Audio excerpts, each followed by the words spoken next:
देखिए, जो मैंने अभी तक आप लोगों ने पढ़ा ना, जो बुक वन में शुरू के 4 चैप्टर पढ़े हैं, अब जो भी आप करोगे, जो भी चीजें हम पढ़ेंगे, जो शुरू के 4 चैप्टर हैं उनका पूरा पूरा उपयोग करना है।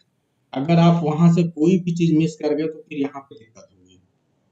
इसीलिए उन चारों चैप्टर का पढ़ना बहुत ज्यादा जरूरी था, और जितने डीपर लेवल पे हो सकता था मैंने इसीलिए उसको पढ़ाया। हम्म तो अब ध्यान दें कि जो ये एनालिसिस ऑफ सिंपल सेंटेंस बोल रहा है, सिंपल सेंटेंस का एनालिसिस आप करेंगे, यानी एनालिसिस करने का मतलब कि उसको डिफरेंट पार्ट्स में आप तोड़ेंगे और देखेंगे कि क्या मीनिंग, कैसे मीनिंग देता है, कितने पार्ट्स में उसको डिवाइड कर सकते हैं। एक तरह से आप ये समझिए कि अब हम पोस्टमार्टम करने जा रहे हैं कि एक सिंपल सेंटेंस को कितने पार्ट्स में हम तोड़ सकते हैं और वो किस हिसाब से कैसे मीनिंग देगा। तो जो पहला वाला चैप्टर है ये तो बहुत ही सिंपल वे में आपसे बात कर रहा है, जो आप पहले भी पढ़ चुके हो। वो है सब्जेक्ट एंड प्रेडिकेट। तो हम बहुत तेजी से चल रहे हैं, जहां हमें कुछ काम की चीज लगेगी वहीं रुकेंगे, नहीं तो हम पढ़ते चलेंगे। तो वी हैव लर्न, ये देखो ये बता भी रहे हैं कि देखो हमने सीख लिया। हमने क्या सीख लिया? That a sentence is a set or group of words which makes complete sense, ये हमने पहले ही सीख लिया है। ठीक है। दूसरा क्या है? We have also learn that first stage in the analysis of a sentence is to divide. अगर आप एनालिसिस करना चाहते हैं सेंटेंस का तो क्या करना होगा? To divide it into two main parts, subject and predicate. तो एनालिसिस करने का सबसे पहला चरण यही है कि आप दो पार्ट में डिवाइड करो, सब्जेक्ट एंड प्रेडिकेट में। अब उसके बाद क्या क्या चीजें होंगी वो हम आगे देखेंगे। तो आप देखिए यहाँ पे जितने भी सेंटेंस दिए गए हैं उनको दो पार्ट में डिवाइड किया गया है। ठीक है, सब्जेक्ट एंड प्रेडिकेट। तो ये सबसे पहला स्टेप है। ठीक है। अब इसमें क्या कोई नई चीज मिल रही है तो वो हम देखते हैं थोड़ा सा डीपर लेवल पे। जब आपने इनको दो पार्ट में डिवाइड किया है तो आपको कुछ जानकारियां मिल रही हैं। उन्हीं जानकारियों को इन्होंने क्लियरली बताया। सबसे पहली चीज कि ये आप पहले ही जानते हो कि सब्जेक्ट क्या होता है। सब्जेक्ट डिनोट्स द पर्सन और thing about which something is said. ठीक है, वो पर्सन या थिंग है जिसके बारे में कुछ कहा गया है। ठीक है, जिसके बारे में, और जो बात कही गई है। तो प्रेडिकेट क्या है जी? व्हाट इज सेड, जो बात कही गई है, जिसके बारे में कही गई वो सब्जेक्ट हो गया। और जो बात कही गई है उस वस्तु या व्यक्ति के बारे में, वो क्या हो गया? प्रेडिकेट हो गया। अब आगे ध्यान दें, महत्वपूर्ण चीज यहाँ पे क्या है इनका कहने का मतलब कि जब भी आप सब्जेक्ट की बात करेंगे तो यहाँ क्या आपको ध्यान देना है कि जो सब्जेक्ट होगा वो एक वर्ड का भी हो सकता है और सेवरल वर्ड का भी हो सकता है। यही मेन चीज है यहाँ पे, जो वहां से कुछ आपको नया मिल रहा है। तो सब्जेक्ट क्या होगा जी? एक वर्ड का भी हो सकता है, दो वर्ड का भी हो सकता है, देखिए। और सेवरल वर्ड्स का होने का मतलब ये देखो, सेवरल वर्ड का भी हो गया। कितने वर्ड है जी आठवें सेंटेंस में? 1 2 3 4 5। यानी सब्जेक्ट एक वर्ड का भी हो सकता है और सब्जेक्ट देखो 5 वर्ड का भी हो सकता है। तो सब्जेक्ट होने के लिए कोई लिमिट नहीं है। सब्जेक्ट आपने देखा एक का भी हो सकता है, और एक सेंटेंस आपने देखा जहां 5 वर्ड का भी हो सकता है। तो वही कह रहे हैं कि सब्जेक्ट कंसिस्ट, ठीक है, अब 5 words which is the most important word. अब इसमें ध्यान देना है कि जब सब्जेक्ट एक से ज्यादा वर्ड का हो जाएगा तो जो मेन इंपॉर्टेंट वर्ड होगा वो क्या होगा? एक नाउन होगा। एक और आइडिया मिला कि जब सब्जेक्ट एक से ज्यादा वर्ड का होगा तो अब आपको क्या पता करना है कि इसमें मेन वाला वर्ड कौन सा है। तो मेन वाला वर्ड क्या होगा जी? नाउन होगा। तो नाउन जो है वो मेन वर्ड हो जाएगा। तो अगर इस पूरे सेंटेंस को आप ध्यान दें तो इस पूरे सब्जेक्ट में जो मेन वर्ड है दैट इज आवर। तो आवर क्या हो गया? ये मेन वर्ड हो गया। ये भी ध्यान देना है। अब आगे बढ़ते हैं। We also see that predicate may consist one word और सेवरल वर्ड। प्रेडिकेट में भी सेम ऐसे एक वर्ड भी हो सकता है और सेवरल वर्ड, जैसे ये देखिए कुछ सेंटेंसेस हैं, हो सकते हैं। ठीक है। अब सेंटेंस वन एक वर्ड का एग्जांपल है, और अब देखते हैं कि जो सेंटेंस फाइव है उसमें देखिए सेंटेंस फाइव। तो सेंटेंस फाइव क्या है? ये वाला। इसमें आपको एक दो तीन चार, यहाँ पे आपको कितने वर्ड मिल गए जी? 4 वर्ड मिल गए। तो ये आपको मतलब एकदम क्लियरली मेरे ख्याल से पता चल गया होगा कि सब्जेक्ट एक वर्ड का भी हो सकता है, और सब्जेक्ट, इसी सब्जेक्ट और प्रेडिकेट दोनों के केस में ये एक वर्ड के भी हो सकते हैं और एक से ज्यादा वर्ड के भी हो सकते हैं, अकॉर्डिंग टू द सिचुएशन। ठीक है। बस अब आगे बढ़ते हैं, और यहीं पे छोटी सी बात हमेशा के लिए दिमाग में रखना कि जो इसमें ज्यादा वर्ड जब हो जाएगा तो जो मेन वर्ड होगा वो नाउन होगा, और इसमें जो मेन वर्ड होगा प्रेडिकेट में वो क्या होगा जी, एनीवन? Sir verb. ये पहले भी बता चुका हूं, तो ठीक है। तो ये है, बहुत सिंपल सा था एक्सरसाइज 1 जो है। अब ये बहुत आसान है, इसी तरह की एक्सरसाइज हम पहले भी कर चुके हैं, तो हमारे लिए बिल्कुल भी डिफिकल्ट नहीं है। हम ये देखते हैं कि कहीं पर कोई डिफिकल्टी वाला हो तो वो देख लेते हैं। देखिए सर 10th वाला बता दीजिए सर, 10th वाला। हाँ, वही पे आ रहे हैं, जहां जहां हमको थोड़ा लग रहा है कि अलग है, मैं उसी पे बात करूंगा। देखो पहले में कोई दिक्कत नहीं है, ये सब हो चुका है सेम। तो अब हम आ जाते हैं ये क्वेश्चन नंबर 8 पे आ जाओ, ठीक है। फिर उसके बाद से आप जो है क्वेश्चन नंबर 10 पे आ जाओ, क्वेश्चन नंबर 11 पे आ जाओ, और क्वेश्चन नंबर 12 पे आ जाओ, ठीक है। अब जल्दी जल्दी मुझे बताइए आप लोग, अगर आप क्वेश्चन नंबर 9 की बात करेंगे तो यहाँ सब्जेक्ट और प्रेडिकेट क्या होगा? फास्ट द बलून होगा, द बलून। सर 8th वाले में द बलून है सब्जेक्ट। द बलून होगा। बिल्कुल, बहुत सही। तो द बलून सब्जेक्ट हो जाएगा और प्रेडिकेट हो जाएगा वेंट अप। ये इन्वर्जन है, आप इसको करेक्ट फॉर्म में पहले लिखोगे तब कर पाओगे। फिर इसी प्रकार से 9th नंबर में आइए और यहाँ बताइए जी। सर ही होगा सब्जेक्ट हो जाएगा सर ही सब्जेक्ट। ही क्लैड नेकेड एवरी डे, तो क्लैड नेकेड एवरी डे वो होगा सर वर्ब, वो प्रेडिकेट।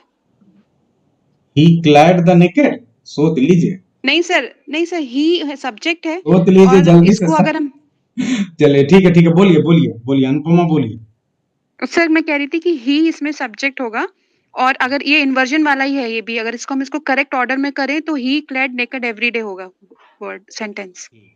तो यहाँ पे मतलब मीनिंग क्या निकल रहा है, कोई बता सकता है ये कहना क्या चाहता है सेंटेंस? पहले ये भी समझ लो, केवल गेस सिर्फ ऐसे नहीं करना है, समझना है मीनिंग। क्या द नेकेड भी तो सब्जेक्ट हो सकता है? ये क्यों नहीं सोच रहे हैं आप लोग?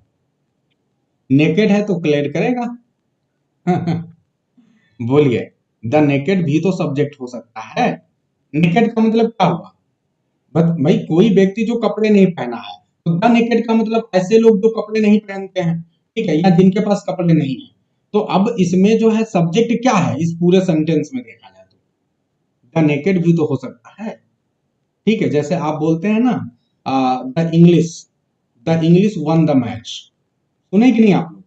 The English won the match, इसका मतलब क्या हुआ बताओ, बताओ मेरे को जल्दी।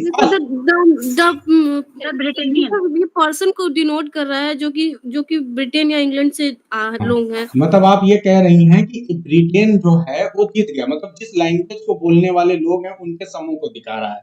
तो द इंग्लिश क्या हो गया? स्पेशली ब्रिटिश लोगों की बात होती है, तो the English won the match, इसका मतलब ब्रिटिश जो है मैच को जीत गया। ये हो गया। तो यहाँ पे इसी तरह द नेकेड है। इसी प्रकार आपने सुना होगा ना द रिच, ठीक है, द रिच का मतलब क्या हुआ? Poor people. द रिच का मतलब अमीर लोग, धनी लोग, ठीक है। मतलब इस क्वालिटी को रिप्रेजेंट करने वाले लोग जब किसी एडजेक्टिव से पहले द लगा देते हैं तो उस क्वालिटी को रिप्रेजेंट करने वाले समूह को इंगित करने लगता है, ठीक है। इसी प्रकार जब आप बोलेंगे एक कलेक्टिव नाउन बन जाता है फिर। एक कलेक्टिव नाउन बन जाता है जो उसी क्वालिटी के लोग को रिप्रेजेंट करता है। तो अब ये बताओ the naked everyday he clad, इसमें सब्जेक्ट क्या है? जल्दी फास्ट। नेकेड है सर। तो सब्जेक्ट ही रहेगा, तो किधर वही डू है। तो द नेकेड है, द नेकेड सब्जेक्ट है कि नहीं ये बताओ। हाँ सर वो तो है, वो है और ही भी है सर है। तो एक ही सेंटेंस में दो सब्जेक्ट कैसे हो जाएगा? सब्जेक्ट आपको एक होगा सर। तो अब एक बात ध्यान दो, देखो अनुपमा सर क्लैड वर्ब है। हाँ देखो आप लोग सही बोल रहे हो, लेकिन यही चीज है तर्क हम धीरे धीरे सीखेंगे। देखो सबसे पहली बात ध्यान दो, ही को तो सब्जेक्ट ही, देखो ही एक ऐसा वर्ड है जो केवल सब्जेक्टिव फॉर्म में यूज हो सकता है। बोलो, ही हमेशा सब्जेक्टिव फॉर्म में यूज होगा। yes, sir. अगर ऑब्जेक्टिव में यूज करना है तो हिम करना पड़ेगा। लेकिन द नेकेड जो है ये भैया सब्जेक्ट के रूप में भी आ सकता है और ऑब्जेक्ट के रूप में भी तो आ सकता है। क्यों? द नेकेड, आपने कहा the rich hate the poor, the rich hate the poor. तो ये जो द वाला स्ट्रक्चर आ रहा है, हालांकि ये नाउन है लेकिन ये ऑब्जेक्ट के रूप में भी तो आ सकता है, ठीक है। तो इसलिए आप ये बोल सकते हो कि सर द नेकेड नाउन तो है लेकिन it can come as an object as well. तो यहाँ पे चूंकि ही ऑब्जेक्ट हो ही नहीं सकता, क्योंकि ही हमेशा सब्जेक्टिव फॉर्म में है, तो सब्जेक्ट ही हो सकता है, इसलिए यहाँ पे ही सब्जेक्ट है। और जो सही सेंटेंस बनेगा, ही क्लाइड द नेकेड एवरीडे, इसका मतलब कि वो गरीब भूखों नंगों को क्या करता है, डेली कपड़े देता है। इसका मतलब ये हुआ कि ये ऑब्जेक्ट के रूप में है, ठीक है। तो इस बात को ऐसे क्लियरली समझना भी है और बताना भी है, क्योंकि ही को तो आप ऑब्जेक्ट कर ही नहीं सकते, क्योंकि ये सब्जेक्टिव फॉर्म में है, लेकिन द नेकेड एक ऑब्जेक्ट के रूप में आ सकता है। भाई नाउन किस किस रूप में आ सकता है, सब्जेक्ट भी हो सकता है, ऑब्जेक्ट भी हो सकता है, ठीक है जी सर। क्लियर। जी बहुत अच्छा, यस सर। आगे बढ़िए, क्वेश्चन नंबर 10 पे आइए। Into the street the Piper stepped, क्या होगा जी? सर द पाइपर सब्जेक्ट है। Piper stepped into the the Piper subject हो गया, सर मेरी बुक में, सर मेरे बुक में ही है, into the street he Piper sir मेरे बुक में ही है सर, ही। हाँ कहाँ सर, पर? यही कंफ्यूजन हो रहा था, ही लिखा हुआ है कहाँ पर ही लिखा है? सर। मेरी द वाली इनटू द बुक में स्ट्रीट के बाद ही पाइपर स्टेप लिखा हुआ है, यही कंफ्यूजन होता है, इसलिए नहीं मैंने नहीं, उसको वो मिस प्रिंट है। हाँ सर, तब तो क्लियर है, the Piper stepped into the street. क्योंकि ही नहीं होगा, मेरे में तो ही दिया है सर, वो ही है। मिस्टेक है, प्रिंटिंग मिस्टेक हो सकता है, टी गायब हो गया है गलती से, है ना, ठीक है। द पाइपर यानी पाइप बजाने वाले में, हैं? जी। ठीक है, चलो आगे बढ़ते हैं। चलो 11 नंबर पे आ जाओ, क्या होगा, ये तो आप कर चुके हो, कौन बताएगा इसको? रितेश जी बताइए, इसमें सब्जेक्ट ऑब्जेक्ट क्या है? सब्जेक्ट क्या है? Sweet are the usage of adversity, जल्दी क्या हो रहा है जी? नंदिनी बताइए। सर स्वीट सब्जेक्ट है और the usage of adversity object है। नो सर, ये पहले ही मैं बता गलत है नो चुका। Sir, the uses of Sir, the adversity useless subject subject है, है, Yes. द यूजेस आप ऑफ ये एडवर्सिटी देखो, आर स्वीट। देखो एक मिनट, दिमाग लगाना है, दिमाग ऐसा नहीं है, देखो आप एक तर्क लगाना था, स्वीट क्या है? स्वीट अगर ध्यान दो तो ये प्लूरल के रूप में नहीं दिख रहा है ना, तो जब ये प्लूरल नहीं है तो अपने साथ सिंगुलर वर्ब लेगा, तो सीधी सी बात है, आर इसके लिए आया ही नहीं है, are the usage of adversity के लिए आया, क्योंकि यूसेज है और यूसेज प्लूरल है तो वर्ब अपने साथ लेगा प्लूरल। तो यही वजह थी कि आप पहचान जाते एकदम आराम से, तो ये तो थोड़ा सा दिमाग लगाना था, स्ट्रक्चर सही। तो the usage of adversity are sweet, clear? जी तो ये चीज क्लियर सर। जी तो ये चीज थोड़ा सा वही पर्सपेक्टिव को थोड़ा और फैलाइए और थोड़ा सोचिए। The dear gentle patient noble Neil was dead, बताओ सब्जेक्ट क्या है? सर नील है सर इसमें। Sir dear gentle patient noble Nell, पूरा हाँ, ये सब्जेक्ट है। पूरा सब्जेक्ट पूरा अभी इतना आप, बड़ा sentence। अरे अभी थोड़ी देर पहले ही तो आपने सीखा कि सब्जेक्ट एक वर्ड का भी हो सकता है और ज्यादा वर्ड का भी हो सकता है, तो ये पूरा सब्जेक्ट हो गया, क्या दिक्कत है ना, क्लियर? लेकिन सर उसमें अगर मेन देखा जाए तो सर नील ही होना चाहिए ना। हाँ यस, मेन तो नील ही है, कोई शक नहीं, एकदम यू आर 100% राइट, है ना। अभी हम मेन वाला भी देखेंगे, एकदम सही कह रहे हैं, मेन वर्ड नील है, लेकिन जब आपसे पूछा जाए सब्जेक्ट बताओ तो उस केस में आप पूरा बताओगे, ठीक है, और प्रेडिकेट वाज डेड हो जाएगा, ठीक है, ये ध्यान दीजिए। सर 9th वाला जो सर सेंटेंस है उसकी मीनिंग बता दीजिए। द नेकेड का मतलब देखो, इस सेंटेंस को पहले सही लिख लो, he clothed the naked every day, ऐसे लिख लो, he clothed the naked every day, इसका मतलब ये हुआ कि वो जो अब नंगे लोग का मतलब गरीब लोग की बात हो रही है, जिनके पास कपड़े नहीं है, फटे पुराने कपड़े पहनते हैं, तो वो जो ऐसे गरीब लोग हैं उनको डेली कपड़े पहनाता है, यानी उनको डेली कपड़े देता है, तो लोग पहनते हैं, बस ऐसा हो गया, ठीक है। Thank you sir. हाँ, आगे ध्यान देंगे अब, तो एक्सरसाइज 1 देखिए हो गया है, अब हम आ जाते हैं एक्सरसाइज 2 पे, अब हम रूल नंबर 2 पे आते हैं। अब जो रितेश जी आप जो है ना, अब आप जो बात कहना चाह रहे हैं वो चीज अब आ रही है, ठीक है। हालांकि हमने एक छोटा सा इंट्रोडक्शन आपको पहले दे दिया था कि जब सब्जेक्ट एक से ज्यादा वर्ड का होगा तो आपको ये भी जानना चाहिए कि मेन वर्ड कौन है, तो मेन वर्ड को पहचानने का तरीका क्या है कि वो हमेशा नाउन होता है। इसी प्रकार प्रेडिकेट में मेन वर्ड को पहचानने का तरीका क्या होता है जी, वो हमेशा वर्ब होता है। अब आगे इसी चीज को डीपर लेवल पे सीखते हैं, तो सबसे पहले हम सब्जेक्ट को एनालिसिस करेंगे, ठीक है। अब यहाँ ध्यान दें, ये बोल रहे हैं कि when the subject of a sentence consists of several word, जब आपको ऐसा लगे कि भैया बहुत ढेर सारे वर्ड हैं सब्जेक्ट में, ठीक है। तो आप कैसे पहचानोगे, क्या करोगे, क्या उसमें और भी कुछ समझना है, जानना है, कैसे एनालिसिस करोगे? तो there is always one word in it, जब सेवरल वर्ड होंगे सब्जेक्ट में तो एक वर्ड हमेशा ऐसा होगा जो कि क्या होगा जी, more important than all other words. यानी एक वर्ड आपको जरूर ऐसा मिल जाएगा जो दूसरे वर्ड से ज्यादा इंपॉर्टेंट होगा, ठीक है। तो इसी वर्ड को आप बोलोगे क्या, चीफ वर्ड। यही आपका चीफ वर्ड है। और कंप्लीट जो जितना भी बड़ा आपका सब्जेक्ट हो गया, अगर ये 5 वर्ड का है, तो इन 5 वर्ड में एक वर्ड ऐसा होगा जो चीफ वर्ड होगा पूरे इस सब्जेक्ट का, और इसी को आप क्या बोलोगे जी, सब्जेक्ट वर्ड या फिर सिंपल सब्जेक्ट, ठीक है। तो जैसे आपने अभी जो एग्जांपल पढ़ा, dear, gentle, patient, noble, Nell, तो ये जितने भी वर्ड थे उसमें लास्ट में नेल जो आया यही मेन वर्ड है, यही आपका जो है चीफ वर्ड है, और इसी वजह से आप इसको क्या बोलोगे जी, सब्जेक्ट वर्ड। क्या बोलोगे, सब्जेक्ट वर्ड। ये ध्यान, ठीक है, सब्जेक्ट वर्ड या सिंपल सब्जेक्ट। तो आपसे एग्जाम में ये भी पूछा जाएगा कि ये बताओ कि इस पूरे सब्जेक्ट में सब्जेक्ट वर्ड कौन है। तो सब्जेक्ट वर्ड कौन होगा, जो मेन वाला होगा, ठीक है, सिंपल सा। अब आगे देखिए एक एग्जांपल आपके सामने है, the little child tired of play sleeping.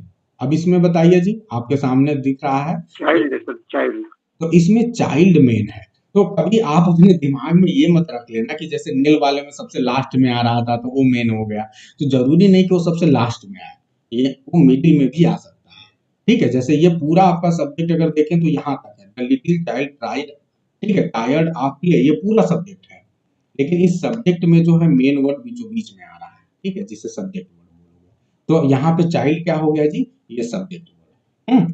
अब देखो सब्जेक्ट वर्ड के बारे में कुछ बातें, एक बात और सर, बोलिए सर। दोनों एग्जांपल में हम लोगों ने देखा कि सर जो मेन वर्ड है वह एडजेक्टिव को ले रहा है सर, तो इसमें सही बात है सर? बिल्कुल बिल्कुल, एडजेक्टिव भी लेगा, ज्यादातर वो एडजेक्टिव ही लेता है, और भी बहुत सी चीज लेने वाला है जो एडजेक्टिव डिटरमाइनर भी तो लेता है। हाँ बिल्कुल, जो एडजेक्टिव की तरह होते हैं, है ना, ऐसे बहुत सी चीजों को लेगा जो अभी हम देखने वाले हैं, ठीक है। तो अभी ठीक इसके बाद हम देखने वाले हैं, बहुत अच्छा। अब ध्यान दें कि जो पहले तो सब्जेक्ट वर्ड पे आ गए हम। सब्जेक्ट वर्ड क्या है जी, वो क्या है, नोट करके समझना है कि जो सब्जेक्ट वर्ड है वो हमेशा क्या होगा जी, एक नाउन होगा, या फिर एक ऐसा वर्ड या ग्रुप ऑफ वर्ड्स हो सकता है जो कि नाउन का काम करे। तो एक बात और फिर समझ में आया कि सब्जेक्ट वर्ड जरूरी नहीं कि हमेशा एक ही वर्ड हो, सब्जेक्ट वर्ड एक से ज्यादा भी हो सकता है, ये रेन मार्टिन कहते हैं, ग्रुप ऑफ वर्ड्स भी हो सकता है, ठीक है। तो अब ये भी ध्यान रखो कि जो जैसे आप जब सब्जेक्ट वर्ड की बात कर रहे हो तो it may be one word और it may be more than one word, ये भी हो गया। अब ध्यान दो भैया, कैसे कुछ एग्जांपल देख लेते हैं। ये देखो 3-4 एग्जांपल आपके सामने, 3-4 एग्जांपल आपके सामने। जैसे पहला वाला जो सेंटेंस लिखा है, ध्यान दीजिए क्या लिखा है जी, ही ट्राइड हिज बेस्ट। इसमें सब्जेक्ट वर्ड क्या है जी, केवल ही है, केवल एक ही वर्ड ही है और वही वर्ड सब्जेक्ट वर्ड है। फिर दूसरा वाला ध्यान दीजिए जी,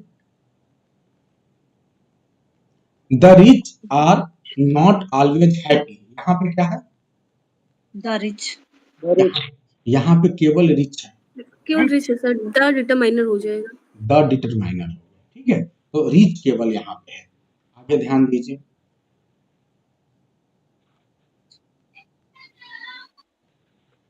talking over much is a sign of vanity. यहाँ पे क्या होगा, मेन वर्ड टॉकिंग होगा टॉकिंग। सर। ओवर मच होनी चाहिए। बहुत अच्छा, बहुत अच्छा, बहुत अच्छा समझ रहे हैं। अब आगे ध्यान दीजिए, तो एर इज ह्यूमन, यहाँ क्या होगा, सर एयर नहीं होगा, टू एर होगा, टू एर, ध्यान देना। अब वो वाला रूल आ गया जो आपने अभी पढ़ा ना कि एक वर्ड का भी हो सकता है और ग्रुप ऑफ वर्ड भी हो सकता है, ठीक है, एक वर्ड भी हो सकता है और ग्रुप ऑफ वर्ड हो सकता है, वो दोनों आ गए। तो देखो अब ये कैसे पहचानोगे कि अभी तक सर आप यहाँ तक तो ये इसी पर रुक जाते थे, अब आप क्या करने लगे ये अचानक। फिर यहाँ ध्यान दीजिए, ये जो ये वाला to find fault is easy, यहाँ पे क्या है बताइए, find sir, find found fault, Find तीनों fault, sir. To find fault है सर, इसके बिना यहाँ पे ये इसका अर्थ नहीं आ रहा। सर अर्थ नहीं फिर हाँ, टू फाइंड फॉल्ट, बहुत अच्छा। तो अब ये क्या समझे आप, इससे एक बात समझ में आया कि जिस भी वर्ड को आप सब्जेक्ट वर्ड ले रहे हैं भैया उसकी मीनिंग आनी चाहिए, ठीक है, मीनिंग आनी चाहिए सब्जेक्ट वर्ड की। और दूसरी बात, जो सब्जेक्ट वर्ड है वो नाउन होता है, हमेशा ध्यान देना, नाउन होता है। तो अगर आप अगर, इसीलिए मैंने कहा देखो बहुत सी चीजें हम नहीं अभी पढ़े हैं लेकिन हमें सोचना है, ये हम आपको पहले भी बता चुके हैं। अभी हम नॉन फाइनाइट जो पढ़ा रहे थे, बीच में हम ऐसे हल्का संकेत दे रहे थे वर्ब के साथ, तो हमने आपको क्या सिखाया, हमने ये सिखाया कि नॉन फाइनाइट 3 प्रकार के होते हैं। बोलो जी कौन कौन से? Participles, gerund and participle gerund and infinitive. Gerund and infinitive, ठीक है। तो अब हमने आपको ये भी सिखाया कि ये जो जीरंड एंड इन्फिनिटिव है ये किस तरह काम करते हैं जी, नाउन की तरह। सर नाउन का और चूंकि ये वर्ब होते हैं इसीलिए क्या कहलाते हैं जी, verbal noun, verbal verbal noun noun. ठीक है। और ये जो पार्टिसिपल है ये किस तरह काम करते हैं जी, serve as an adjective. Adjective की तरह, इसीलिए क्या कहलाता है, वर्बल एडजेक्टिव, ठीक है। तो एक बात को आप ध्यान रखो कि ये जो जीरंड और इन्फिनिटिव है ना, जब ये आएंगे तो ये पूरे पूरे आएंगे क्योंकि ये नाउन की तरह काम करते हैं ना, तो इसीलिए आप एर सिर्फ नहीं लेंगे, टू एर लेंगे, क्योंकि ये पूरा इन्फिनिटिव है लेकिन काम तो कर रहा है नाउन का ही ना, तो इसलिए आपने ऐसा इसी प्रकार टू फाइंड इज इजी, लेकिन जब टू फाइंड बोलते हैं तो इसके साथ मीनिंग क्लियर नहीं हो रही है, तो जो भी वर्ड लेंगे वो मीनिंग के साथ आएगा, इसलिए तीनों एक साथ लेते हैं, टू फाइंड फॉल्ट, ठीक है। तो ये चीज ध्यान रखना, भी फॉल्ट क्यों लिया, क्योंकि ये इसके मीनिंग को कंप्लीट कर रहा है, मीनिंग एकदम आनी चाहिए, ठीक है। तो ये चीज है, तो ये टोटल सिचुएशन है, मेरे ख्याल से समझ में आ गया होगा। आप यहाँ पे ओवर मच हटा देंगे तब भी क्लियर है, talking is a sign of vanity, ठीक है, टॉकिंग ओवर मच हो गया, कोई दिक्कत नहीं है। तो अच्छा, अब आपको अच्छी तरह समझ में आ गया होगा कि जीरंड आपने देख लिया, देखो जीरंड के रूप में आया है, ठीक है, यहाँ पे आपने इन्फिनिटिव के रूप में देखा, यहाँ भी इन्फिनिटिव के रूप में देखा। तो इस तरह से आपने सब्जेक्ट वर्ड को बहुत अच्छे से पहचान लिया कि सब्जेक्ट वर्ड एक वर्ड भी हो सकता है, एक वर्ड हो सकता है, ठीक है, नाउन के रूप में, या फिर वो एक से ज्यादा वर्ड भी हो सकता है, लेकिन उस केस में आपको ध्यान देना है कि वो नाउन का ही काम करेगा। तो आप देखिए एक से ज्यादा वर्ड जहां भी है वो नाउन का ही काम किया है, वो अलग तरीके से इनडायरेक्टली नॉन फाइनाइट से कनेक्ट हो रहा है। तो ये बात अपने दिमाग में अच्छी तरह से आपको रखना है। अब आप में से कोई प्रश्न पूछ सकता है, सर ही तो नाउन नहीं है, हैं? ही तो नाउन नहीं है, तो ही को माने कि ना माने सब्जेक्ट वर्ड, बोलो। ही तो नाउन नहीं है। सब्जेक्ट तो मान सकते हैं, सब्जेक्ट के लिए नाउन और प्रोनाउन दोनों यूज किए जाते हैं। यस, तो नाउन और प्रोनाउन क्या अलग है क्या? प्रोनाउन कोई अलग चीज नहीं है, प्रोनाउन को आप नाउन ही बोलो, नाउन का सब्स्टिट्यूट ही है आप प्रोनाउन। प्रोनाउन को नाउन ही बोलो। आप भाई प्रोनाउन क्या है, नाउन ही तो है। आपने बोला Ram is a good boy, फिर आपने बोला ही, तो राम ही की जगह तो आप ही लगा दिए। तो आप हमेशा ध्यान रखिए कि ये प्रोनाउन कोई अलग चीज नहीं है, वो नाउन ही है, ठीक है। बस ये है कि उसका सब्स्टिट्यूशन है, वो उसके रेपिटेशन को रोकने के लिए यूज किया जाता है। तो अगर कहीं गलती से नाउन लिखा है तो आप ये मत सोचना कि केवल नाउन की बात हो रही है, वहां प्रोनाउन अपने आप में अंडरस्टैंडेबल है, ठीक है, ये हमेशा दिमाग में रखना। तो इसलिए ही को लेके कंफ्यूज नहीं होना है, ये नाउन ही है, नाउन की तरह ही काम करेगा। तो मेरे ख्याल से अब आप लोग सब्जेक्ट वर्ड भूलोगे नहीं, ठीक है। अब आगे बढ़ते हैं। अब तो आपने जब सब्जेक्ट वर्ड देख लिया तो अब आपके सामने कुछ और बातें आ गई। वो बातें ये आ गई कि जैसे आपने जब पूरा सेंटेंस पढ़ गए, जैसे द लिटिल चाइल्ड, ठीक है, टायर्ड आप प्ले, ये पूरा आपका सब्जेक्ट हो गया। अब सब्जेक्ट में आपने ये भी देख लिया अभी सब्जेक्ट वर्ड क्या है, तो सब्जेक्ट वर्ड आपने देख लिया कि चाइल्ड हो गया। तो अब आपके सामने एक इशू ये आ रहा है कि जो बाकी बच्चे वाले हैं ये क्या है, the little, tired of play, इनको क्या बोलोगे, ठीक है, ये क्या है जो इनके साथ कनेक्टेड है, जो इनके पहले हैं इनके बाद आ रहे हैं, ये क्या है जी।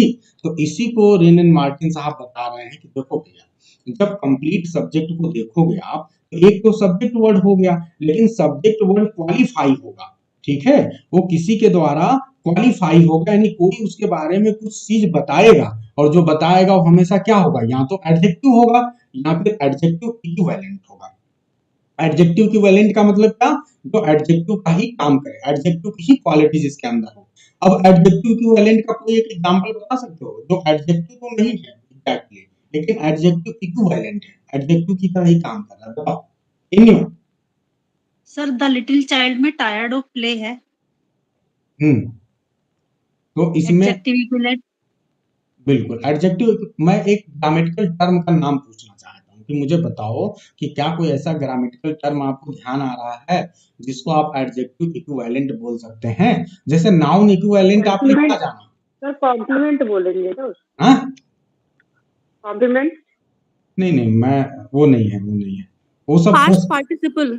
सर पार्टिसिपल सिर्फ बोल सकते हैं। पार्टिसिपल बोल दो ना। सर जैसे past that, participle sir. Yes, सिर्फ प्रेजेंट पार्टिसिपल। पार्टिसिपल भी। यस, तीनों पार्टिसिपल, तीनों प्रकार के पार्टिसिपल, प्रेजेंट और पास्ट पार्टिसिपल स्पेशली। ठीक है, तो ये जो पार्टिसिपल होते हैं ये काम तो वही करते हैं। तो जब ये कह रहा है एडजेक्टिव इक्विवेलेंट, यानी इसका मतलब पार्टिसिपल।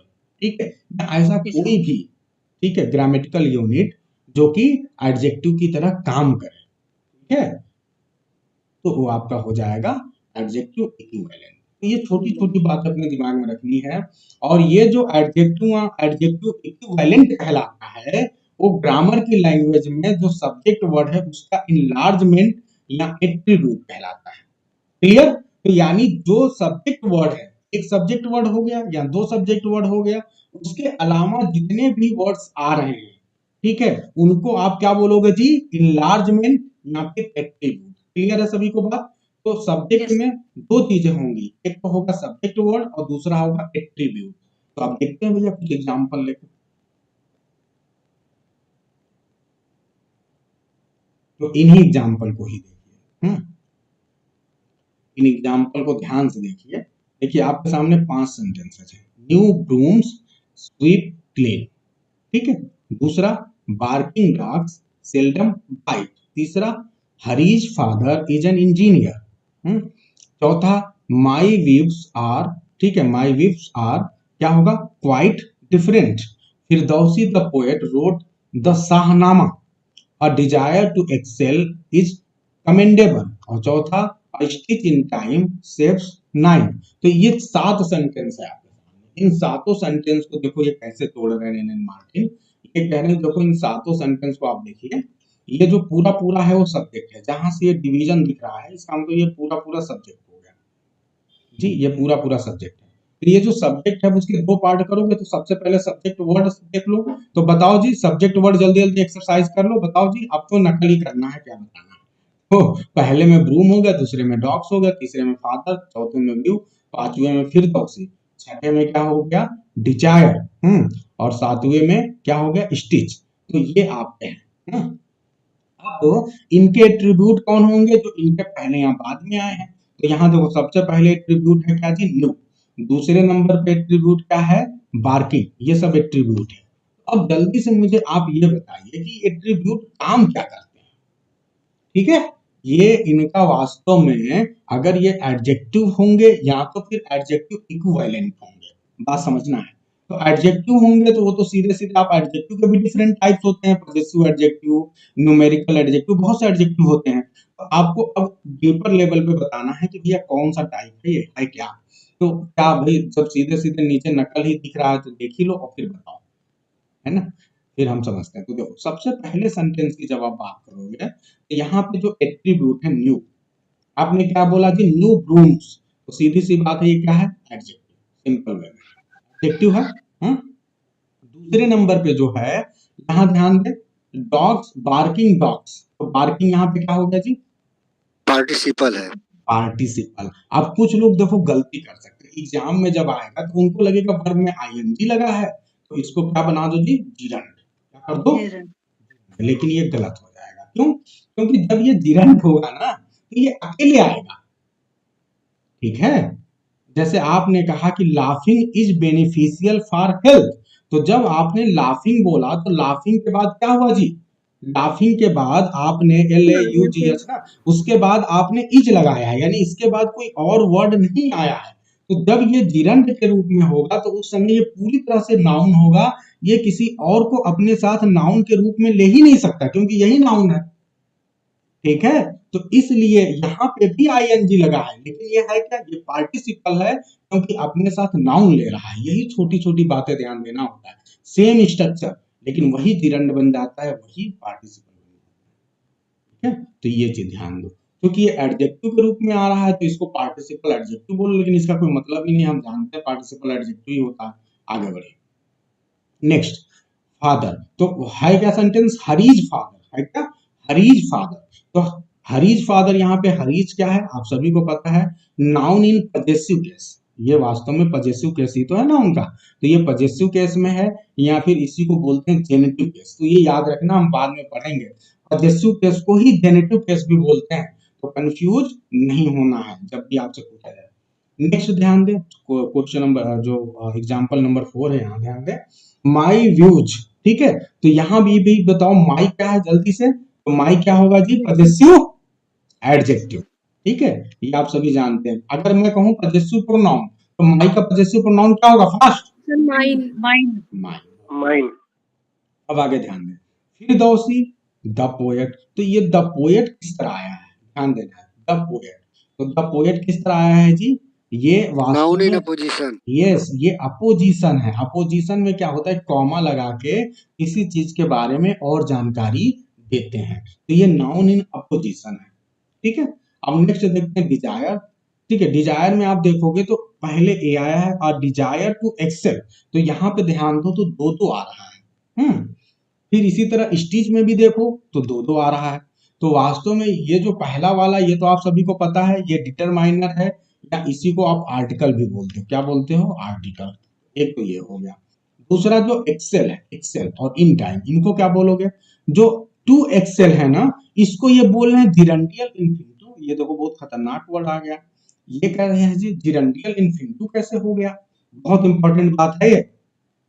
तो अभी इसको थोड़ी देर के लिए छोड़ दो, जिरंडियल इन्फिनिटिव, इसको बात कर रहे हैं। उससे पहले हम 7 नंबर देखते हैं, इसमें क्या है जी, इन टाइम। ये क्या है, ये ग्रुप ऑफ वर्ड है जो कि एडजेक्टिव का काम कर रहा है, इन टाइम, ठीक है। स्टिच इन टाइम यानी समय से, टाइमली स्टिच, अगर आप इसको दूसरे तरह से बोलना चाहें तो टाइमली स्टिच, तो जब इसका मतलब ये एडजेक्टिव की तरह आ रहा है, बस, और कोई इसमें दिक्कत ही नहीं है, ठीक है। तो ये एडजेक्टिव की तरह इन टाइम आया हुआ है, तो यहाँ कोई दिक्कत नहीं है। अब जो दिक्कत है वो टू एक्सेल है, ये कह रहे हैं कि ये जो टू एक्सेल है ये जिरंडियल इन्फिनिटिव है। Can anyone tell me that what is this gerundial infinitive, ये क्या है, किसी को, अच्छा, एक बात और ध्यान दो, ए एन जो है ये एट्रीब्यूट है वास्तव में, ठीक है, लेकिन कई बार इसको जो है सब्जेक्ट वर्ड की तरह ही रखते हैं, उसका पार्ट समझते हैं, तो कई बार ए एन द को काउंट नहीं करते, ए एन द को, ठीक है, क्योंकि ये एकदम कनेक्टेड होता है। तो आप इसको काउंट कर भी सकते हो, नहीं भी कर सकते हो, अगर काउंट करोगे तो आर्टिकल माना जाएगा। चलो, अब ये जल्दी से बताओ आप कि ये जिरंडियल इन्फिनिटिव क्या है, आप एक, सर बोलिए। सर शायद ये जो है इन्फिनिटी का भी काम करेगा और जिरंड का भी काम करेगा। अगर हम चेंज कर दें इसकी जगह तो जिरंड भी बन जाएगा और इन्फिनिटिव भी बन जाएगा, दोनों ही करेगा ये। एक्चुअली ज्यादातर जो इन्फिनिटिव है जिरंड बन सकते हैं, है ना? ये वो चीज है ही नहीं। जब आप बुक पढ़ोगे ना तो एलियन एंड मार्टिन के बुक में, अब आप लोग को मैं पेज नंबर खुलवा रहा हूँ, आप जल्दी से क्या करो, आप अपने बुक में या तो इंडेक्स देख लो, इन्फिनिटिव चैप्टर कहाँ पे है, या तो आप रूल नंबर 258 खोल लो, देखो 258 रूल नंबर मिल जाएगा सभी को। जल्दी से आप बैक हो और बुक 1 में रूल नंबर 258 पढ़िए आप जल्दी से। 258 हाँ, मैं भी खोल ही लेता हूँ। रूल नंबर 25 है इंटरोगेशन। अलग अलग है क्या? रूल नंबर 258 होगा और वहाँ वो इन्फिनिटिव चैप्टर में मिलेगा। 256 सर वो पेज नंबर। नहीं, वो पेज 256 हो ही नहीं सकता, शुरुआती पेज है 100 पेज के अरे अंदर। सर नहीं 84 होना चाहिए, ठीक है, मिल गया सबको। 84 चैप्टर को यस सर। नंबर 84,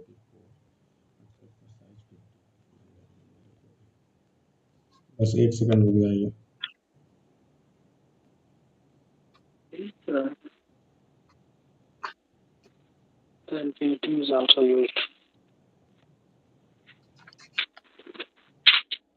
देखिए सब चीज खजाना रेनन मार्टिन दे दिए हैं, आपको को ढूंढना है। हाँ page number 258 exercise number 4। Page number क्या है अभी मिला नहीं मुझे। 258 है, 258 is the rule, the rule number. Rule number है, और ये जो है 84 पेज नंबर है। ठीक है, ओके जल्दी खोजिए। हाँ देखो इन्फिनिटिव आ गया, चैप्टर 28 है ना।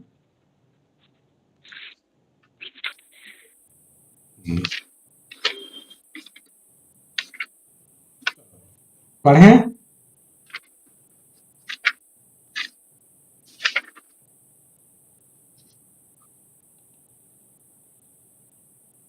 रोल नंबर पहले 257 पे आ जाइए। मिला कि नहीं सभी को? यस सर मिल गया चलो है। नहीं मिला तो भी देखो बुक में सर है। हम पेज नंबर 84 है सर बुक। हाँ पेज नंबर, मैं रूल बोला था, रूल 258 है ना, 258 to 57। अब ध्यान दीजिए, यहाँ पे क्या है, यूजेस, आप पहले यूज ऑफ इन्फिनिटिव देखिए। तो इन्फिनिटिव तो आप सभी जानते हो 2 + 1 की फर्स्ट फॉर्म। अब पहले रूल देखिए जो 257 का रूल है, इसको जानेंगे तभी दूसरा भी जानेंगे। पहले जानिए सिंपल इन्फिनिटिव क्या होता है। ये कहते हैं कि सिंपल इन्फिनिटिव ये चीजें हैं जो 5 एग्जांपल आपके सामने हैं। इन इन्फिनिटिव विद और विदाउट एडजेंट्स, ठीक है, मे बी यूज्ड। ठीक है, मतलब एडजेंट्स का मतलब इन्फिनिटिव अकेले भी आ सकता है, जैसे टू एयर इज ह्यूमन, और इनके साथ कोई जुड़ के भी आ सकता है, to find fault is easy. ठीक है, तो फॉल्ट यहाँ जुड़ा हुआ है, तो वो उससे कोई दिक्कत नहीं है। तो अब आप ध्यान दें कि इन्फिनिटिव जो है वो नाउन की तरह यूज होता है। सबसे पहली चीज वो आप जानते हो कि इन्फिनिटिव नाउन ही होता है, नाउन की तरह यूज होता है, लेकिन कहाँ कहाँ यूज होगा वो देखना है। तो सबसे पहले जहां जहां नाउन यूज होता है वहां इन्फिनिटिव यूज होगा। जैसे as the subject of a verb, subject of a verb यानी वर्ब के सब्जेक्ट की तरह। जैसे आपने कहा to find fault is easy, तो यहाँ पे ये सब्जेक्ट की तरह है। ठीक है, to err is human, to reign is worth ambition, इन तीनों जगहों पे ये सब्जेक्ट रूप में है। ठीक है, दूसरी कंडीशन देखिए, as the object of a transitive verb. जैसे नाउन सब्जेक्ट हो सकता है, अब ये सारी चीजों को नाउन से कनेक्ट करते जाओ। नाउन सब्जेक्ट हो सकता है, ये भी सब्जेक्ट हो रहा है। नाउन ऑब्जेक्ट हो सकता है, ये भी ऑब्जेक्ट हो रहा है। जैसे यहाँ पे I do not mean to read, ठीक है, ही लाइक्स टू प्ले। ठीक है, तो ये ऑब्जेक्ट की तरह भी आ रहा है ट्रांजिटिव वर्ब के। तीसरी condition, as the complement of a verb, ये वर्ब के कॉम्प्लीमेंट की तरह भी आ रहा है। कॉम्प्लीमेंट कब होता है, मतलब ऐसा वर्ड जो कि मीनिंग को कंप्लीट करता है। अक्सर जो कॉम्प्लीमेंट होता है वो हमेशा स्टैटिक वर्ब के साथ आता है। ठीक है, स्टैटिक वर्ब कौन कौन से होते हैं आप लोगों को मैं पहले बता चुका हूँ, वर्ब बी, ठीक है, और verb have. Has have had. ठीक है, जैसे is am are was verb and has have had, तो ये दोनों, ये जो वर्ब होते हैं ये हमेशा स्टैटिक वर्ब कहलाते हैं, और इनके साथ जो वर्ड अगर नहीं आएगा तो इनकी मीनिंग कंप्लीट नहीं होगी। ठीक है, इसीलिए इनमें जो है जो आता है उसको ऑब्जेक्ट न बोल के आप कॉम्प्लीमेंट बोलते हो। तो जैसे यहाँ ध्यान दीजिए, her greatest pleasure is to sing, तो अगर आप सिर्फ बोल रहे हो हर ग्रेटेस्ट प्लेजर इज, कुछ मतलब ही नहीं निकल रहा है, तो इसीलिए जो टू सिंग है ये कंप्लीट कर रहा है, तो ये कॉम्प्लीमेंट ऑफ वर्ब हो गया। ठीक है, इसी प्रकार his custom is to ride, तो यहाँ पे ये कॉम्प्लीमेंट ऑफ द वर्ब है। आगे ध्यान दें, फोर्थ नंबर पे, as the object of a preposition, ये प्रीपोजिशन, जैसे नाउन एक प्रीपोजिशन के ऑब्जेक्ट के रूप में आ सकता है, वैसे ये भी आ सकता है। ठीक है, जैसे he had no choice but to obey. ठीक है, तो यहाँ पे जो है ये बट यहाँ प्रीपोजिशन की तरह आया है, और टू ओबे यहाँ पे ये क्या है, ऑब्जेक्ट ऑफ अ प्रीपोजिशन। इसी तरह the speaker is about to begin, तो टू बिगिन जो है ये अबाउट प्रीपोजिशन के बाद में है। ठीक है, पांचवा क्या कंडीशन है, as an objective complement, objective complement के रूप में भी आ सकता है। ठीक है, आई सा हिम गो, तो यहाँ पे गो जो है ये इस ऑब्जेक्ट की मीनिंग को कंप्लीट कर रहा है, इसलिए ऑब्जेक्टिव कॉम्प्लीमेंट हो गया। बस, तो ये जितनी भी सिचुएशन है आपने देख लिया, तो ये सारी सिचुएशन है, इन सब सिचुएशन में ये यूज होगा, तो ये क्या कहलाएगा जी, सिंपल इन्फिनिटिव। लेकिन कुछ ऐसी सिचुएशन है जब वहां पे ये यूज होगा, उन सिचुएशन में, तब ये क्या कहलाएगा, जिरेंडियल इन्फिनिटिव। वो सिचुएशन हम देख रहे हैं। तो अब रूल नंबर 258 पढ़ते हैं, यही जिरेंडियल इन्फिनिटिव का रूल है। क्या है जी, the infinitive is also used, कैसे जी, to qualify a verb usually to express purpose, जब कोई पर्पज व्यक्त करना होता है तो ये वर्ब को भी क्वालिफाई करता है। अब एक बात समझ में आए, अभी जब इसको पूरा पढ़ लेना तो आप मुझे डिफरेंस बताना कि सिंपल इन्फिनिटिव और जेरेंडियल इन्फिनिटिव में क्या बेसिक डिफरेंस है। किस आधार पे पहचानोगे कि ये सिंपल इन्फिनिटिव है और किस आधार पे आप पहचानोगे कि ये जेरेंडियल इन्फिनिटिव है। ध्यान से सुनिए तभी बता पाओगे आप। तो सबसे पहली सिचुएशन आपने क्या देखा कि टू क्वालिफाई अ वर्ब, यानी ये वर्ब को क्वालिफाई करता है किसी पर्पज को बताने के लिए। जैसे he called to see my brother, उसने बुलाया मेरे भाई को देखने के लिए। तो यहाँ पे पर्पज बुलाने का क्या था, ठीक है, सीइंग माय ब्रदर। तो यहाँ पे क्या हो रहा है, ये वर्ब के बाद आया है और इस वर्ब को कहीं ना कहीं क्वालिफाई कर रहा है, ठीक है, और साथ ही साथ एक पर्पज को भी शो कर रहा है। इसी प्रकार वी ईट टू लिव, हम खाते हैं ताकि हम क्या कर सके, जी सके, यहाँ भी पर्पज है, ठीक है, ये वर्ब को क्वालिफाई कर रहा है। आई कम टू बरी, आप सभी को याद होगा जूलियस सीजर में बहुत फेमस लाइन है, I come to bury Caesar not to praise him, मैं यहाँ आया हूँ सीजर को बरी करने के लिए, दफनाने के लिए, उसकी प्रशंसा करने के लिए नहीं। तो वहीं से लाइन है। तो यहाँ आई कम टू बरी, ये भी क्या है, ये इस वर्ब को क्वालिफाई कर रहा है। किस लिए आया हो जी, बरी करने के लिए, यहाँ भी पर्पज है। We wept to see, हम रोए to see the desolation caused by the flood, ठीक है, तो यहाँ कॉज दिखा रहा है, तो पर्पज यहाँ कॉज। तो ये आपने देखा पहली सिचुएशन में क्या हुआ जी, जितने भी एग्जाम्पल हमने देखा उसमें हमने देखा कि जो इन्फिनिटिव आ रहा है वो क्वालिफाई कर रहा है, ठीक है, मॉडिफाई कर रहा है वर्ब को, ठीक है, और यहाँ तो पर्पज दिखा रहा है, यहाँ फिर कॉज दिखा रहा है। नेक्स्ट सिचुएशन देखते हैं। दूसरी सिचुएशन क्या है, टू क्वालिफाई एन एडजेक्टिव, किसी एडजेक्टिव को क्वालिफाई कर सकता है। जैसे figs are good to eat, जो फिक्स है एक प्रकार का फ्रूट है, ये क्या होता है, ये अच्छा होता है खाने के लिए। तो अगर देखा जाए तो ये गुड को क्वालिफाई कर रहा है, टू ईट, यानी एडजेक्टिव है गुड ना, उसको। फिर इसी प्रकार this medicine is pleasant to take, तो ये प्लीजेंट को क्वालिफाई कर रहा है, to take infinitive. The boys are anxious to learn, बहुत उत्सुक है लर्न करने के लिए, तो एनेक्सस, जो एनेक्सस है उसको जो है ये क्वालिफाई कर रहा है। इसी प्रकार is too ill to do any work, तो यहाँ पे इल मतलब बीमार, और टू डू जो है ये इसको क्वालिफाई कर रहा है, यानी इन सारी सिचुएशन में एडजेक्टिव को क्वालिफाई कर रहा है। अब मुझे ये आप बताओ कि वास्तव में यहाँ जो इन्फिनिटिव आ रहा है भैया ये है क्या, इस इन्फिनिटिव को आप बोलोगे क्या, क्या ये नाउन है, क्या ये नाउन है इन्फिनिटिव, जितने भी जगहों पे आप देख रहे हो? नहीं है सर। क्यों नहीं है? क्यों? क्योंकि ये नाउन वाला काम नहीं कर रहा है, एडजेक्टिव का काम किया है, एडजेक्टिव भी नहीं कर रहा है, एडवर्ब का काम कर रहा है। ध्यान ही नहीं दे रहे हो। जब वर्ब को क्वालिफाई करेगा, एक जब वर्ब को क्वालिफाई करेगा तो क्या कहलाएगा, एडवर्ब। यस, पहले देखो ये जितने भी एग्जांपल आपने देखे इन सब में वर्ब को क्वालिफाई कर रहा है, तो इसका मतलब ये एडवर्ब की तरह आया है पहले वाले सिचुएशन में, और दूसरे वाले सिचुएशन में किस तरह आया है, इसमें भी सर एडवर्ब, इसमें भी एडवर्ब की तरह आया है, क्योंकि एडजेक्टिव को जो क्वालिफाई करेगा वो भी तो एडवर्ब ही कहलाएगा, ठीक है। तो यानी यहाँ पे जो इन्फिनिटिव है इसका जो है जो फंक्शन है वो नाउन की तरह नहीं रहा। नॉर्मली जो इन्फिनिटिव है उसका फंक्शन किस तरह होता है, नाउन की तरह। जब नाउन की तरह फंक्शन है तब तो सिंपल इन्फिनिटिव है, लेकिन जब फंक्शन नाउन से चेंज हो गया, एडवर्ब की तरह देखो यहाँ हो गया, अब ये सिंपल नहीं रहा। अब एक और देख लेते हैं, यहाँ देखते हैं किस तरह काम कर रहा है। टू क्वालिफाई अ नाउन एकदम सिंपल है, जब नाउन को क्वालिफाई करेगा तो आप क्लियर है, बताओ भी, एडजेक्टिव सर, एडजेक्टिव हो गया। एडजेक्टिव। अब ध्यान, this is not the time to play, यानी यहाँ पे नाउन क्या है, टाइम है, यानी यह समय नहीं है किस चीज के लिए, प्ले करने के लिए, यानी इस नाउन को क्वालिफाई कर रहा है, टू प्ले। वो बता रहा है कि ये समय किस चीज के लिए है, तो समय को मॉडिफाई कर रहा है, समय चूंकि नाउन है तो इसलिए टू प्ले क्या हो गया जी, एडजेक्टिव हो गया, उसको क्वालिफाई कर रहा है। इसी प्रकार आगे देखते हैं।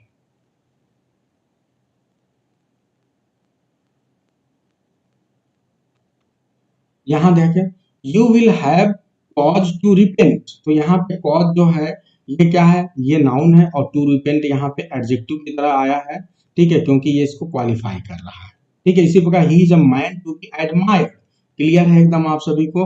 ये एडजेक्टिव की तरह है क्योंकि मैन के बारे में और ज्यादा हमें जानकारी दे रहा है। हियर इज अ हाउस, इस हाउस के बारे में हमें जानकारी मिल रही है कि हाउस क्या है, टू लेट पे है, यानी किराए पे ले सकते हो आप इसको।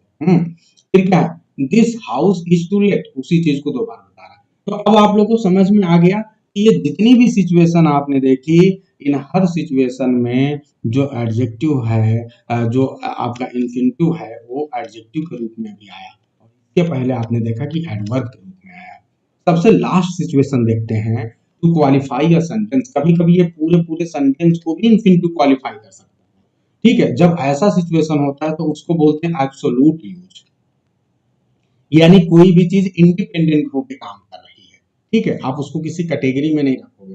तो अब क्या होगा, टू टेल द ट्रूथ, यदि सच्चाई बताया जाए तो क्या होगा, I quite forgot my promise. तो ये एकदम से इंडिपेंडेंट है। ही वाज पेट्रिफाइड, मतलब वो डिस्टर्ब हो गया, सो टू स्पीक, ठीक है, यदि बोला जाए तो, ठीक है। तो ये आपका क्या है, ये एब्सोल्यूट यूज, ठीक है। तो अब आप लोग को मेरे ख्याल से एकदम से समझ में आ गया होगा। तो वही कह रहे हैं कि when the infinitive is thus used, अगर इन्फिनिटिव को इस प्रकार से यूज करोगे, जैसा कि आपने 4 रूल देखे, 4 प्रकार से सिचुएशन देखे, अगर ये 4 सिचुएशन में आप इन्फिनिटिव को यूज करते हो तो ऐसी कंडीशन में इन्फिनिटिव क्या कहलाएगा जी, जिरेंडियल या क्वालिफाइंग इन्फिनिटिव। क्लियर हुई बात की नहीं सभी को?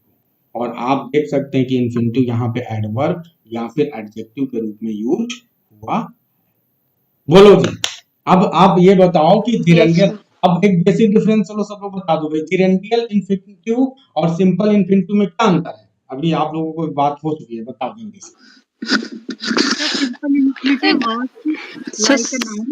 एक एक लोग Gerundial बोलो। infinitive works as an adjective and adverb in the sentence to describe special quality. Yes, ठीक है। और कोई कुछ बोलना चाहता है बोलो, बोलने में कोई पीछे नहीं रहो, बोलो। और कोई कुछ कहना चाहता है, anyone else?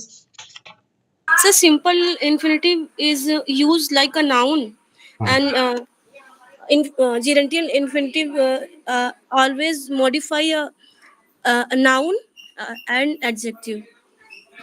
Noun adjective And adjective. And verb, ठीक है। Verb. And verb also. Sorry, sir. Okay, तो क्लियर है एकदम, आप सभी एकदम परफेक्ट समझ चुके हो। यही मेरा पर्पस था बताने का, मुझे बैक होके आना पड़ा क्योंकि ये बताना जरूरी था, है ना। तो अब जब ये But chapter sir, nice explanation, sir. हो, Very good. Yes, sir. Sir अभी तक हम लोग वो जानते थे बेयर इन्फिनिटिव और फुल इन्फिनिटिव। देखिए बुक तो आपके सामने, मैंने कोई नया नहीं, इसी बुक को बस आपको दिखा दिया है ना। तो मेरा Sir, बस really your teaching is thank great. You sir. देखिए मेरा पर्पस बस यही है ना कि मैं चाहता हूँ कि जो चीज है ना उससे बस आपको रूबरू करा दूं। मेरा एक बहुत बढ़िया, मैं एक कॉन्सेप्ट मानता हूँ हमेशा, जो कि स्वामी विवेकानंद जी ने एक एजुकेशन की डेफिनेशन बताया था कि education is the manifestation of perfection already present in man. तो जो वास्तव में एजुकेशन का पर्पस क्या होता है, मैनिफेस्टेशन, यानी वो आपको एक तरह से रूबरू कराती है, आपको दिखाती है क्या, उन सारी चीजों को जो आपके अंदर पहले से ही प्रेजेंट है, ठीक है। आपके अंदर सारी चीजें हैं लेकिन आप उसको अपने सामने खुद एक्सपोज नहीं कर पाते हो। एजुकेशन का सिर्फ काम यही है कि वो उसे आपके सामने खोल के ला दे, आपको बता दे, देखो ये चीज आपके अंदर है, ये चीज आपके अंदर है। तो जो आपके अंदर चीजें हैं मैं बस उसको आपसे आइडेंटिफाई करवा रहा हूँ, बस यही मेरा पर्पस है, ठीक है। तो बस देखता हूँ जी सर, विवेकानंद जी ने सर कहा था कि शिक्षा का कार्य है मनुष्य के अंदर जो अंतर्निहित शक्तियां हैं उसको बाहर लाना। सर आप वही कर रहे हैं। अब हम आ जाते हैं इस पे और इसके एक्सरसाइज को देखते हैं क्या है। अब बताओ हम किस पेज नंबर पे जाएं, अपने इसी वाली बुक जिसके पास होगा ना, कलर वाली बुक है सर 148 करना।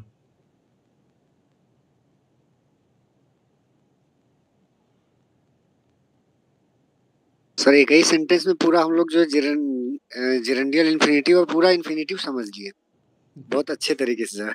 बस इस बार हम लोग यही कर रहे हैं, इसे देखो कोई हड़बड़ी नहीं है ना, लेकिन कितना आराम से चीजों को सीख रहे हैं, कोई प्रेशर नहीं है और हम डिफिकल्ट चीजें इधर से ही सब, इसीलिए बैक से उधर जा रहे हैं हम।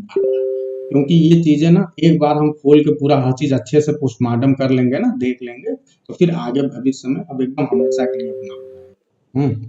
तो चलिए अब जो है आप ध्यान दें कि आपके सामने जो ये एक्सरसाइज है, ये एक्सरसाइज आप लोग को करना रहेगा। बहुत ही सिंपल है। ये मैं बल्कि कहूंगा कि आप लोग इसे एज अ होमवर्क ले लेना, ठीक है। इसमें क्या है, एक्सरसाइज 2 ये क्या बोला, in the following sentences pick out complete subject. सबसे पहले आपको क्या करना है, कंप्लीट सब्जेक्ट को चुनना है, करना है कि भैया कंप्लीट सब्जेक्ट क्या है। फिर उसके बाद क्या करना है, सेपरेट करना है subject word from its attribute. क्योंकि आप सभी को पता है कि अगर कोई सब्जेक्ट है, ठीक है, तो सब्जेक्ट में क्या होगा कि दो चीजें होंगी, एक तो क्या होगा एट्रीब्यूट, दूसरा क्या होगा सब्जेक्ट वर्ड, ठीक है, सब्जेक्ट। तो आपको क्या करना है, सबसे पहले सब्जेक्ट को पकड़ना है और फिर उसके बाद उसको दो पार्ट में डिवाइड करना और बताना है कि इसमें क्या क्या एट्रीब्यूट है और कौन सा सब्जेक्ट वर्ड है। अगर आप ध्यान दें तो सिर्फ सिंपल वे में जल्दी जल्दी आप लोग कर ही लीजिए, बताइए मेरे को। अब ये जो पहला सेंटेंस है, तो इसमें सब्जेक्ट क्या होगा, जल्दी से बताइए, fast. Sir the boy anxious to learn बहुत सब्जेक्ट है। तो ये पूरा सब्जेक्ट हो गया। अगर मैं पूछूं कि ये बताओ इसमें सब्जेक्ट वर्ड क्या है, सर बॉय। बॉय। ठीक है। बाकी जो है आपका क्या हो गया जी, ये सारे एट्रीब्यूट हो गए। तो इस तरह थोड़ा जल्दी जल्दी करते हैं, बहुत फास्ट, बहुत आसान है। केवल आप सब्जेक्ट वर्ड अभी पहचान लीजिए और एट्रीब्यूट उसके बाद जो भी बचा खुदा हो जाएगा वो एट्रीब्यूट हो जाएगा, है ना। चलो, अब burned child dreads the fire क्या हो जाएगा जी, सर चाइल्ड। चाइल्ड। अब बर्न्ड चाइल्ड हो गया और इसमें चाइल्ड क्या हो गया जी, सब्जेक्ट वर्ड हो गया, ठीक है। ठीक है, बर्ड्स आर फॉर फीदर, ठीक है, फ्लॉक टुगेदर। तो अब बताओ इसमें सब्जेक्ट हो गया पूरा बर्ड आर फॉर फीदर। अब इसमें सब्जेक्ट क्या होगा, subject word bird bird. Birds. बहुत अच्छा, बहुत अच्छा, बहुत अच्छा आप लोग कर रहे हैं। तो इसमें कुछ है नहीं, बहुत ही सिंपल वे में चीजों को जानना है, ठीक है। आगे बढ़ते हैं और जल्दी से बताएंगे आप लोग। Next, the attempt to scale the fort was an utter failure. बताओ जी इसमें क्या फोर्ट। फोर्ट होगा सर मेन सब्जेक्ट। हाँ, मेन सब्जेक्ट होगा फोर्ट। Subject word. हाँ, सब्जेक्ट वर्ड क्या होगा जी, जल्दी बोलो। फोर्ट के पीछे सर द पूरा अटेम्प्ट, सर द अटेम्प्ट होगा। हाँ, अब ध्यान दो, यही देखो समझना है, बहुत अच्छा। फिर से सोचो, सब लोग सोचिए, अड़बड़ी नहीं करना है। टू स्केल द फोर्ट, यहाँ तक सब्जेक्ट है। हाँ, तो सब्जेक्ट वर्ड इसमें क्या होगा, the fort. Sir the attempt होगा। नहीं। अटेम्प्ट होगा सर, अटेम्प्ट होगा। अब आप ध्यान दो, आपको समझना पड़ेगा कि किस वर्ड को हटा दो कि मीनिंग गड़बड़ा जाए। देखो, अगर जिस वर्ड को हटा दोगे और मीनिंग न निकल पाए तो समझ जाओ कि वही सब्जेक्ट वर्ड है, ठीक है। जैसे आपने बोला, अगर आप फोर्ट को हटा दो, इससे कोई फर्क नहीं पड़ने वाला, पूरा आप हटा दो, ठीक है। आपने सिर्फ इतना बोला, the attempt was an utter failure, कोई दिक्कत है, मीनिंग निकल के आ रही कि नहीं आ रही है, एकदम Yes, मीनिंग sir. निकल के आ रही है। लेकिन आप सिर्फ बोल दो the fort was an utter failure, एकदम गलत है, समझ में नहीं आ रहा है फोर्ट को कैसे फेलियर क्या माना जाए, ठीक है। तो वास्तव में जो यहाँ पे मेन वर्ड है वो है अटेम्प्ट। सर वॉज जो है, वॉज भी अटेम्प्ट के रिस्पेक्ट में यूज हुआ है। यस, ठीक है। तो आप ध्यान रखना कि वैसे भी देखो, आप कंफ्यूज हो सकते हो, बिल्कुल कंफ्यूज होंगे, क्योंकि मैंने जैसे द नेकेड वाला नहीं आया था, बिल्कुल वैसे ही यहाँ पे दो सिचुएशन दिख रहे, तो नाउन तो ये भी है और नाउन ये भी है ना। तो आप जितने भी लोग फोर्ट बोल रहे थे उनका सोचना गलत नहीं है, लेकिन बस ये है कि कनेक्शन जरूरी है थोड़ा, कि क्योंकि जब दो नाउन आ गए और आपने पढ़ा है कि जो नाउन होता है वही सब्जेक्ट वर्ड होता है, तो अब जब दो नाउन हो गए तो थोड़ा रीजनिंग लगाना पड़ेगा कि इन दो नाउन में कौन वाला नाउन है जिसकी वजह से मीनिंग क्रिएट हो रही है, ठीक है, और ज्यादा अच्छे से मीनिंग क्रिएट हो रही है। हो सकता है आपको लगे sir the fort was an utter failure, ये भी सही है, लेकिन ये उतना अच्छा मीनिंग नहीं दे पा रहा है जितना अच्छा मीनिंग ये दे रहा है, the attempt was an utter failure, ठीक है। तो ये ध्यान रखना, एक्चुअली ये है क्या, टू स्केल द फोर्ट जो है ये वास्तव में ये इसको मॉडिफाई कर रहा है, कि ये बता रहा है कि किस चीज के लिए अटेम्प्ट किया गया। तो अटेम्प्ट किस चीज के लिए किया गया था जी, फोर्ट को मेजर करने के लिए, ठीक है, ये चीज है। क्लियर, समझ में आया Ritesh ji? Yes sir. Yes sir, yes sir. चलिए आगे बढ़ते हैं। The days of our youth, तो कठिन आने लगे, है ना, लग रहा था कितना आसान है। The days of our youth, अब इसमें बताओ सब्जेक्ट वर्ड क्या होगा। सर द पूरा सब्जेक्ट है the days of our youth और सब्जेक्ट वर्ड है डेज। अच्छा, और लोग भी सोचें, और लोग भी सोचें। ये देखो सर यूथ कंफ्यूजन होना क्रिएट हो चाहिए। रहा है क्योंकि सब्जेक्ट वर्ड यूथ है। नहीं, अब देखो फिर यहाँ पे गड़बड़ी हो रही है। बोलिए कैसे राजकुमार जी? देखो ये जो कैसे आस सर? लगा है ना, ये यस सर। इससे ये बता रहा है कि ये अपना अकेले इसका अस्तित्व नहीं है, ये किसी के बारे में कुछ बता रहा है। जब कोई चीज प्रीपोजिशन से कनेक्ट होके आ जाएगा ना, तो वो कभी सब्जेक्ट हो ही नहीं सकता। सर आर भी यूथ के लिए नहीं आ सकता। और आप ये भी ध्यान दो कि आर जो है, ठीक है, यहाँ पे यूथ यस सर। जो है सिचुएशन ध्यान दीजिए कि किसके लिए आया है, वर्ब भी यहाँ भी कनेक्ट करना, दो चीजें देखना है। आप ये देखो कि वर्ब किसके लिए आया है, पहली चीज, और दूसरी चीज ये देखो कि भैया कौन उसमें मेन वर्ड है ना। किसी की तरफ माइक ऑन हो गई है, तो अब मेरे ख्याल से सबको समझ में आ रहा होगा, आ रहा है कि नहीं? यहाँ पे डेज वास्तव में जो है सब्जेक्ट वर्ड है। Is it clear? Yes sir. Yes sir. Yes sir. अच्छे हैं, सोचो एग्जाम में ऐसे आएगा तो गड़बड़ हो जाता है। अब आगे ध्यान दो, इल हैबिट्स गैदर, ठीक है, बाय अनसीन डिग्रीज। बताओ जी। सर इल हैबिट तो जो इसमें होगा हैबिट्स तो का सर सब्जेक्ट मेन होगा वर्ड और हैबिट्स सब्जेक्ट वर्ड होगा। बिल्कुल, तो यहाँ पे इल हैबिट, यहाँ पे हैबिट सब्जेक्ट वर्ड होगा, और ये यहाँ से ये पूरा आपका प्रेडिकेट है, तो इल हैबिट ही है, ठीक है। अब मेरे ख्याल से आप लोग कर लोगे, अब छोड़ दें क्या, आप लोग आराम से कर लेना। अगर किसी को डाउट हो तो फिर पूछ लेना आप लोग, मेरे ख्याल से किसी को दिक्कत नहीं होनी चाहिए। तो आप लोग ये पूरा कर लो, ठीक है। कल की जो क्लास होगी, कल वाली क्लास में जो नेक्स्ट क्लास, कल सैटरडे है ना, तो कल तो क्लास होनी है, तो कल की क्लास में हमारा टारगेट होगा, हो सकता है हम थोड़ा ज्यादा आपको पढ़ा दें, क्योंकि मंडे को मैं किसी कारणवश आपकी क्लास नहीं ले पाऊंगा, ठीक है। तो जब मैं कल क्लास लूंगा, तो कल मैं ये पूरी चीजें, जिसमें कई एक्सरसाइज है, लगभग 2-3 एक्सरसाइज है, तो कल हमारा पर्पज होगा कि हम इसको देखते हैं, कोशिश करेंगे कि कंप्लीट ही कर दें। कल के दिन जो हम पूरा कंप्लीट कर देंगे, ठीक है। ये जो चैप्टर है पहला वाला पूरा पूरा, ठीक है। तो आप एकदम आराम से हो जाएगा, कोई दिक्कत नहीं है। बस थोड़ा सा आप माइंड लगाइए, कुछ आप लोग करिए, मैं चाहता हूँ कुछ करोगे। अगर फिर कोई दिक्कत होगी तो आप लोग पूछिएगा, ठीक है। और यही चीज है, यही चीजें, मतलब जैसे आप लोग यूथ और डे में कंफ्यूज हो गए, या और भी आपने उसके ऊपर देखा, तो ये कंफ्यूजन होने दीजिए, थोड़ा सा लड़िए अपने आप से, जब लड़ेंगे तभी सीखेंगे। तो आज अब आप तो क्लियर हो गया सर, अब तो अब बिल्कुल तो क्लियर क्लियर हो हो गया। ही गया है ना, लेकिन फिर भी हो सकता है आगे भी कहीं कंफ्यूजन आ जाए, हालांकि आप लोग कर लोगे, क्योंकि अब यस सर। मेजर चीजें हो ही गई हैं, है ना। तो आज की क्लास यहीं पे रोकते हैं, ठीक है, और मिलते हैं अगली क्लास में। और सर होमवर्क क्या है?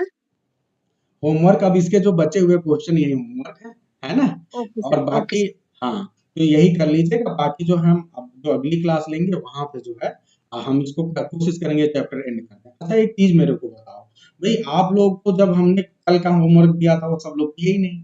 हाँ, हमने क्या होमवर्क दिया था बताओ?